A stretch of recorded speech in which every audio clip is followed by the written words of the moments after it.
भाजपा की नेत्री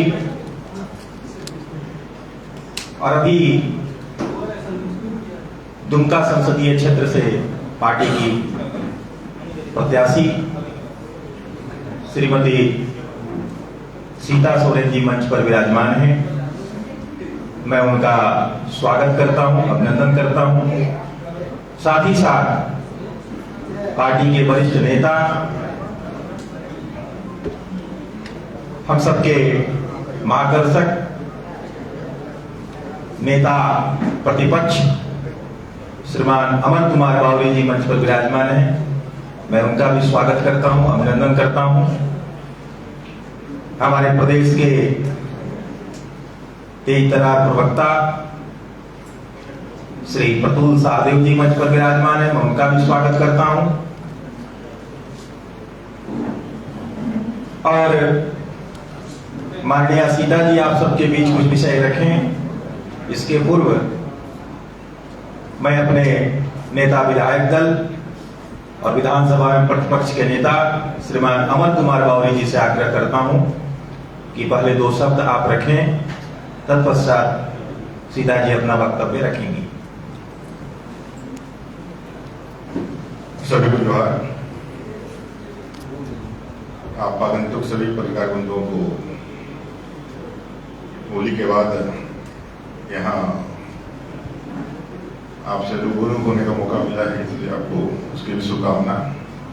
जैसा कि अभी हम लोग मीडिया के प्रभारी पाठक जी ने बताया, श्रीमती सीता सोरेन जी किसी परिचय के मोहताज नहीं है।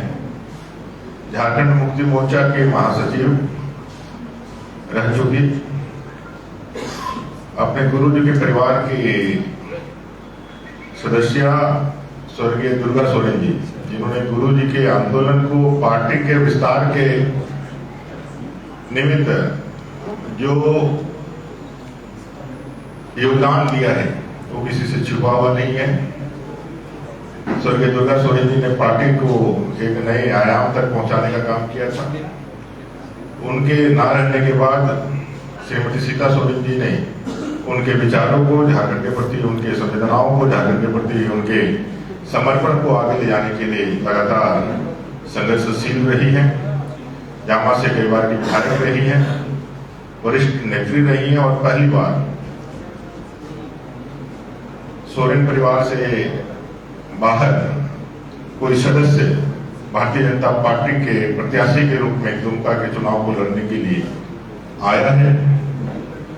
इस लिहाज से भी हम सब लोग उनका बहुत अभिनंदन स्वागत करते हैं और साथ ही साथ मोदी जी के उस अभियान को, जो विकसित भारत के संकल्प को लेकर के आज पूरे देश में उनका अभियान चल रहा है और पूरा देश उनके साथ खड़ा है, जिसमें 400 के पार का एक नारा, वो नारा अब जनमानस का नारा बन गया है, जनता का नारा बन गया है। उस अभियान को, समाधि अभियान में अपनी भूमिका निभाने के लिए, विकसित भारत के संकल्प में अपनी महत्वपूर्ण भूमिका अदा करने के लिए श्रीमती सीता सोरेन जी ने आज पार्टी ज्वाइन करके उनके मोदी की गारंटी को आगे बढ़ाने के लिए यहाँ आई है। हम सब उनका स्वागत करते हैं और इस बात को पुनः दोहराते हुए कि लोकसभा में 14 की 14 सीटें हम जीत करके मोदी जी के 400 के पार के नारे को पूरा करेंगे और यशस्वी प्रधानमंत्री तीसरी बार विकसित भारत की उस यात्रा को आरंभ करते हुए फिर आगे बढ़ाने के लिए वो प्रधानमंत्री बनेंगे। इस अभियान में आदरणीय सीता सोरेन जी का स्वागत करते हुए हम चाहेंगे कि वो आपको अपना बहुमूल्य वक्तव्य दें और अपने भी प्रतुल सहदेव जी बैठे हुए हैं। आप यहाँ हम सब लोग बैठे हुए हैं। आप माननीय आदरणीय सीता जी को मैं पढ़े में नहीं बुला देता हूँ, आप हम सबको संबोधित करें, यहाँ पत्रकार को संबोधित।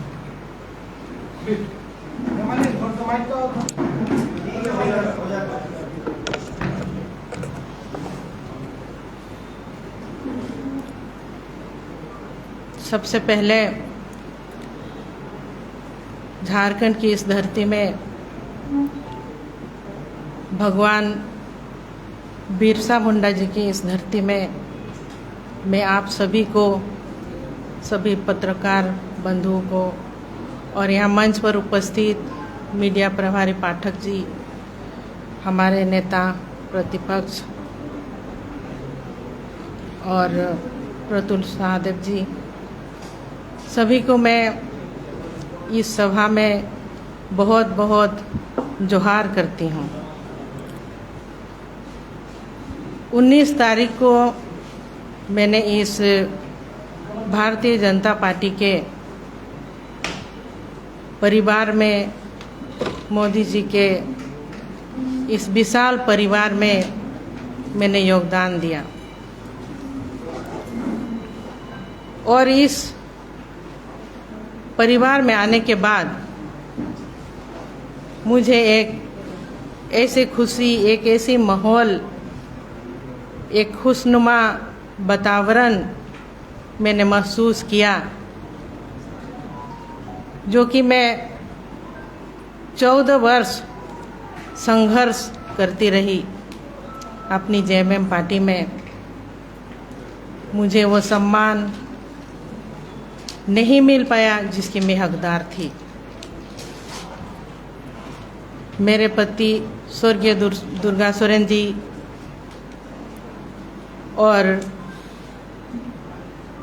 मेरे जो बाबा हैं, जो इस झारखंड को अलग राज्य बनाए, और स्वर्गीय दुर्गा सोरेन जी का योगदान अलग राज्य बनाने में अहम भूमिका थी। पूरे झारखंड की संगठन, पूरे झारखंड का विकास, यहाँ के आदिवासी, मूलवासी, वंचित, शोषित, अल्पसंख्यकों का विकास कैसे हो, उसके लिए ये झारखंड अलग राज्य बनाया गया। लेकिन ये सपना उनके लिए अधूरा ही रह गया। उनकी सपना को पूरा करने के उद्देश्य से मैं इस पार्टी में, मैंने जेएमएम के पार्टी में मैंने कदम रखा था, जो अपनी घर की पार्टी और अपना परिवार का पार्टी, अपना सभी संगठन को मैंने अपने परिवार जैसे माना और देख के चला। लेकिन उनकी जो सपना है उस पार्टी में भी मैंने पूरा नहीं कर पाया। उनके निधन के बाद मुझे जो पीड़ा और मुझे जो मेरे बच्चों को, मैंने छोटे छोटे बच्चे थे, किस तरह से पाले हैं वो मैं खुद ही जानती हूँ। और वैसे स्थिति में पार्टी में काम किए, लेकिन हमको और मेरे बच्चों को कई ऐसे पीड़ा का सामना करना पड़ा। घर से अलग थलग, सम्मान नहीं मिला। ऐसे में मुझे काम करने के लिए काफ़ी दिक्कतों का सामना करना पड़ा। शुरुआत में बाबा, जो कि जब उनकी तबीयत ठीक थी तो हमको और मेरे बच्चों को देखा करते थे, लेकिन अब उनकी जो शारीरिक स्थिति उतनी ठीक नहीं है, जिसके कारण काफ़ी तकलीफ़ों का सामना करना पड़ा। और हमको ये एक बहुत बड़ा निर्णय आज का डेट में लेना पड़ा। ये मेरा जो निर्णय है, ये व्यक्तिगत निर्णय है, जो मुझे उस जगह पर बहुत पीड़ा और सम्मान नहीं मिलने की वजह से इतना बड़ा जो निर्णय मैंने लिया, ये अपनी खुद की निर्णय है। ये किसी तरह से ये नहीं समझा जाए कि राजनीतिक कोई षड्यंत्र है, ये मैं आप सबको बताना चाह रही हूँ। और जो मैं ये कहना चाहूँ कि मोदी जी का ये इतना बड़ा विशाल परिवार में मेरा आना,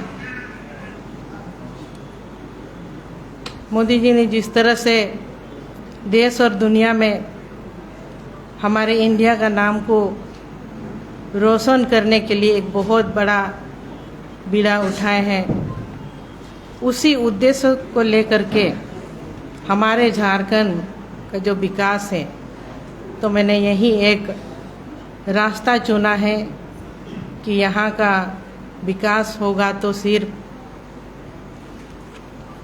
मोदी जी के विचारधारा से ही विकास होगा।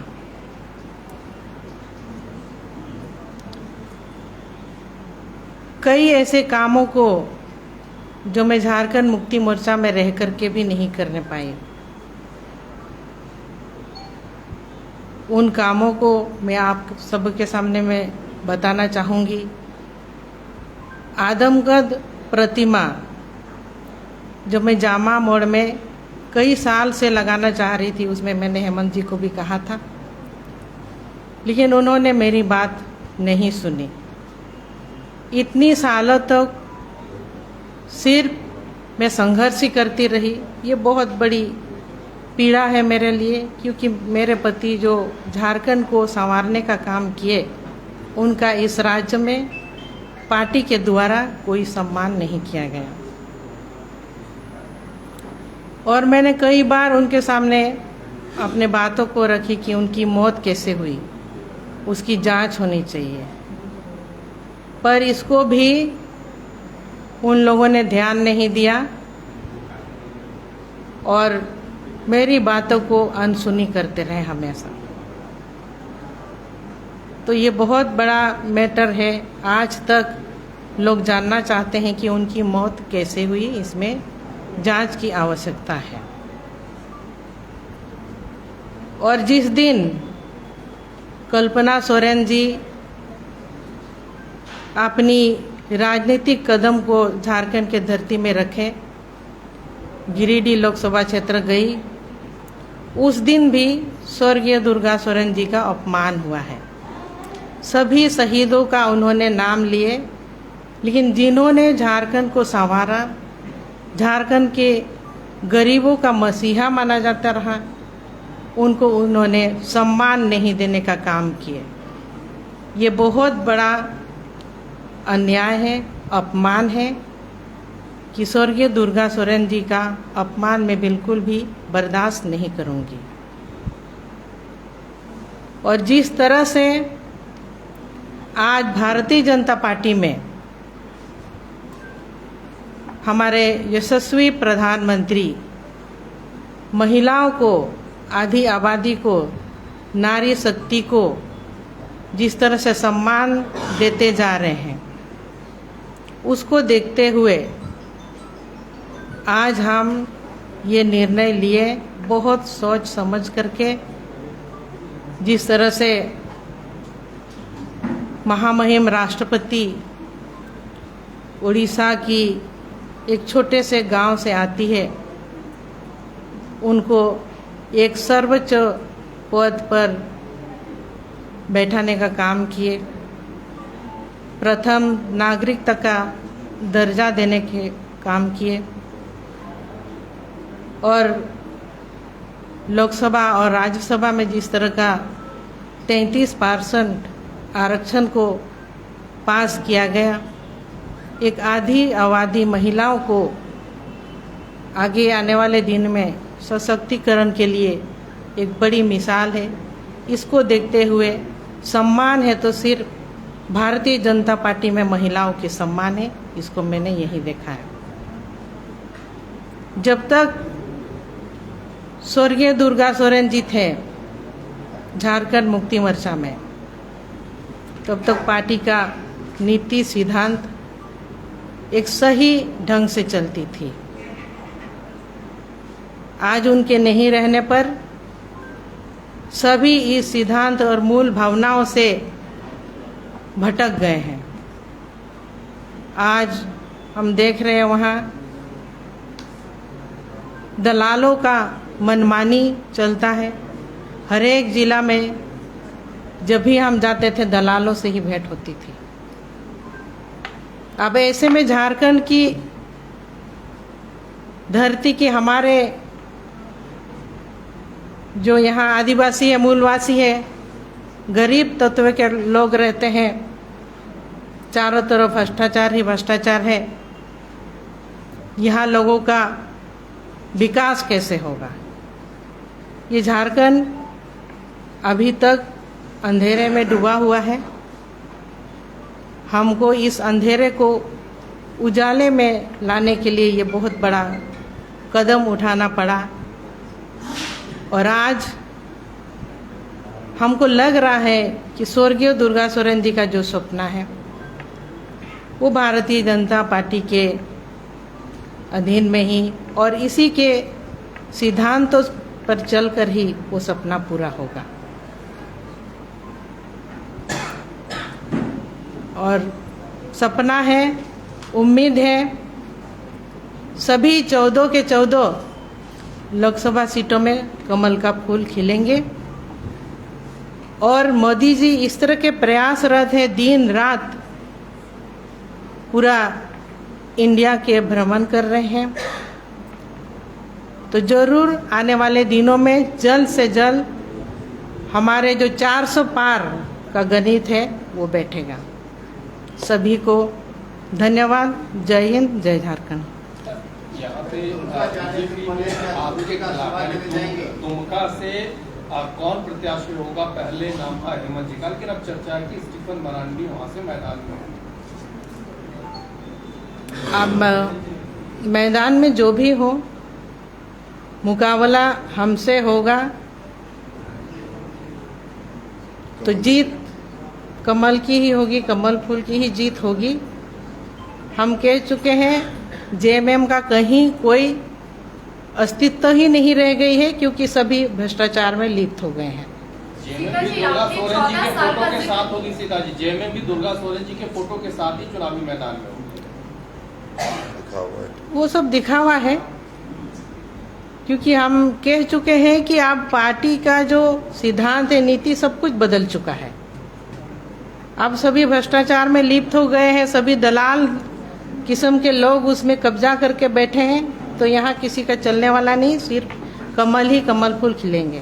अच्छा सीता जी, आपने 14 साल का जिक्र किया, तो आपको नहीं लगता है कि 14 साल काफी लंबा वक्त था और ऐसे में आपने नहीं सोचा कि ऐसा कदम उठाए? आपने अभी ही सोचा ये कदम उठाए? देखिए, 14 साल एक काफ़ी लंबा समय है और मेरा नाम सीता है।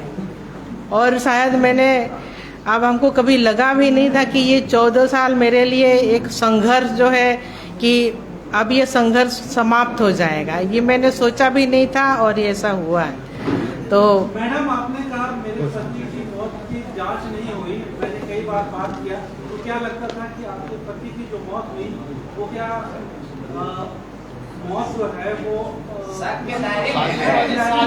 बिल्कुल साजिश से शक के दायरे में है। और इसमें मैं कई बार मांग करती रही कि उनका जो मौत किस तरह से हुआ इसका जांच होनी चाहिए, लेकिन वहाँ मेरी बातों को सुना ही नहीं जाता था, जिसके कारण अब लंबा समय बीता। अब हम चाहेंगे कि न्याय हो मेरे साथ। चलिए, धन्यवाद।